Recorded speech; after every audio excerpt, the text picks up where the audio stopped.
Hello friends, F ഗുരു മലയാളത്തിന്റെ പുതിയ ഒരു വീഡിയോയിലേക്ക് എല്ലാവർക്കും സ്വാഗതം. ഓരോ നികുതി കഥകളും ചരിത്രത്തിന്റെ ഏടുകളിൽ കൗതുകം നിറച്ച ഒരു അധ്യായം പോലെയാണ്. ചിലത് കേട്ടാൽ ചിരി വരും, മറ്റു ചിലത് അതിശയിപ്പിക്കും, ഇനിയും ചിലത് നമ്മെ ഞെട്ടിക്കും. ഇതാ ലോകമെമ്പാടുമുള്ള ചില വിചിത്ര നികുതികൾ. ആദായ നികുതിയെക്കുറിച്ചുള്ള ചർച്ചകൾ ഇപ്പോൾ സജീവമാണ്. ഇന്ത്യയുടെ ധനമന്ത്രി ഫെബ്രുവരി 1 2025 മുതൽ 26 വരെ സാമ്പത്തിക വർഷത്തേക്കുള്ള ബജറ്റ് അവതരിപ്പിച്ചു കഴിഞ്ഞിരിക്കുന്നു.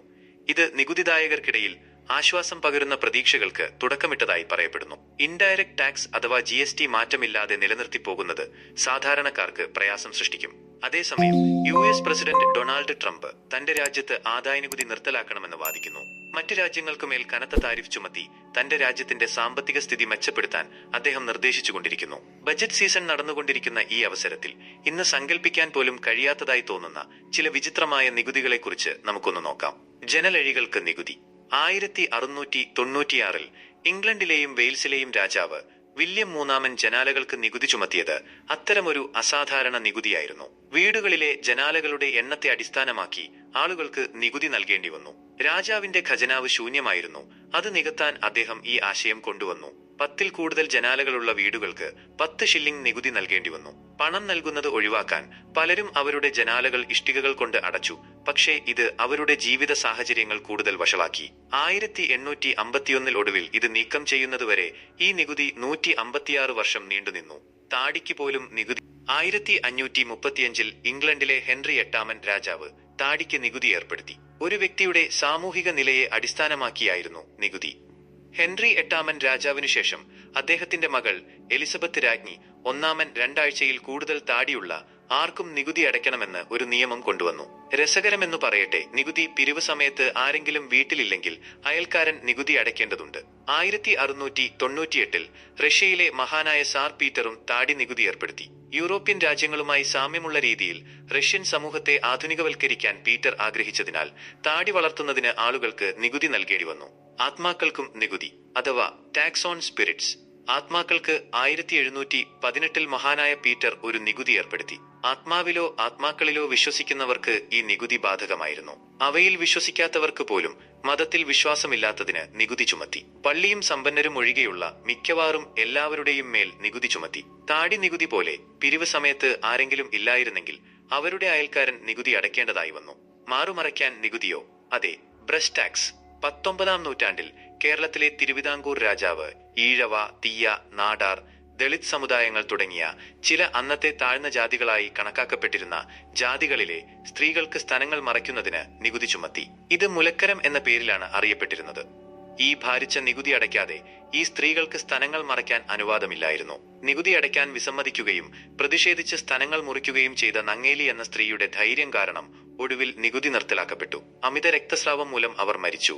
ഇത് രാജാവിനെ നികുതി അവസാനിപ്പിക്കാൻ നിർബന്ധിതനാക്കി. വിവാഹം കഴിക്കാത്തവർക്കും നികുതി.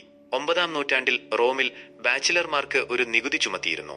വിവാഹത്തെ പ്രോത്സാഹിപ്പിക്കുക എന്ന ലക്ഷ്യത്തോടെ അഗസ്റ്റസ് ചക്രവർത്തിയാണ് ഇത് അവതരിപ്പിച്ചത്. കുട്ടികളില്ലാത്ത വിവാഹിത ദമ്പതികൾക്കും അഗസ്റ്റസ് ഒരു നികുതി ഏർപ്പെടുത്തി. 20-നും 60-നും ഇടയിൽ പ്രായമുള്ള വ്യക്തികൾക്ക് ഈ നികുതി ബാധകമായിരുന്നു. 15-ാം നൂറ്റാണ്ടിൽ ഒട്ടോമൻ സാമ്രാജ്യത്തിലും ബാച്ചിലർ നികുതി നിലവിലുണ്ടായിരുന്നു. 1924 ഇറ്റാലിയൻ സ്വേച്ഛാധിപതി ബെനിറ്റോ മുസോളിനി ഒരു ബാച്ചിലർ ടാക്സ് ഏർപ്പെടുത്തി. ഇത് 21-നും 50-നും ഇടയിൽ പ്രായമുള്ള അവിവാഹിതരായ പുരുഷന്മാർക്കുമേൽ ചുമത്തപ്പെട്ടു. ലൈംഗികതയ്ക്കും നികുതിയോ?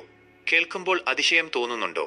1971 യുണൈറ്റഡ് സ്റ്റേറ്റ്സിലെ റോഡ് ഐലൻഡ് സാമ്പത്തിക ബുദ്ധിമുട്ടുകൾ നേരിടുമ്പോൾ democratic state legislator Bernard Gladstone സംസ്ഥാനത്തെ ഓരോ ലൈംഗിക ബന്ധത്തിനും $2 നികുതി ഏർപ്പെടുത്താൻ നിർദ്ദേശിച്ചു. ഇത് ഒരിക്കലും നടപ്പിലാക്കിയിട്ടില്ലെങ്കിലും ജർമ്മനിയിൽ 2004 പാസാക്കിയ ഒരു നികുതി നിയമം ഓരോ ലൈംഗിക തൊഴിലാളിയും പ്രതിമാസം €150 നികുതി അടയ്ക്കണമെന്ന് ആവശ്യപ്പെട്ടു. ജർമ്മനിയിൽ ലൈംഗിക വൃത്തി നിയമപരമാണ്, പക്ഷേ ലൈംഗിക നികുതി പോലുള്ള നിയമങ്ങളാൽ ഇത് നിയന്ത്രിക്കപ്പെടുന്നു. ബോണിൽ ലൈംഗിക തൊഴിലാളികൾ ഓരോ ദിവസത്തെ ജോലിക്കും €6 നൽകണം. ലൈംഗിക നികുതി രാജ്യത്തിന് ഏകദേശം €1 ദശലക്ഷം വാർഷിക വരുമാനമുണ്ടാക്കുന്നു. മൂത്ര നികുതി. പുരാതന റോമിൽ മൂത്രം ഒരു വിലപ്പെട്ട വസ്തുവായി കണക്കാക്കപ്പെട്ടിരുന്നു. അമോണിയയുടെ അളവ് കാരണം വസ്ത്രങ്ങൾ കഴുകാനും പല്ല് വൃത്തിയാക്കാനും ഉപയോഗിച്ചു. പൊതുമൂത്രപ്പുരകളിൽ നിന്നുള്ള മൂത്രത്തിന്റെ വിതരണത്തിന് വെസ്പാസിയൻ ചക്രവർത്തി ഒരു നികുതി ഏർപ്പെടുത്തി. ഈ നയത്തെ അദ്ദേഹത്തിന്റെ മകൻ ടൈറ്റസ് ചോദ്യം ചെയ്തപ്പോൾ വെസ്പാസിയൻ മൂക്കിൽ ഒരു നാണയം വെച്ചുകൊണ്ട് പറഞ്ഞ വാക്കുകൾ പ്രസിദ്ധമാണ്: പണം നാറുന്നില്ല. പശുവിന്റെ ഏമ്പക്കത്തിനും നികുതി.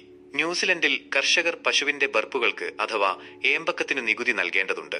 ആഗോളതാപനത്തിന് കാരണമാകുന്ന ഹരിതഗൃഹ വാതക ഉദ്വമനം അഥവാ ഗ്രീൻ ഹൌസ് എഫക്ട് പരിഹരിക്കുന്നതിനാണ് ഈ നടപടി ലക്ഷ്യമിടുന്നത്. കാരണം പശുവിന്റെ ബർപ്പുകൾ ഈ ഉദ്വമനത്തിന്, അതായത് എമിഷൻ, ഗണ്യമായ സംഭാവന നൽകുന്നു. 2025 മുതൽ കർഷകർ ഈ നികുതി നൽകും. കൂടാതെ ഇങ്ങനെ കിട്ടുന്ന ഫണ്ടുകൾ കർഷകർക്കുള്ള ഗവേഷണം, വികസനം, ഉപദേശക സേവനങ്ങൾ എന്നിവയ്ക്കായി ഉപയോഗിക്കും. ഉപ്പിനും നികുതിയോ? 14-ാം നൂറ്റാണ്ടിൽ ഫ്രാൻസ് ഒരു ഉപ്പ് നികുതി ഏർപ്പെടുത്തി.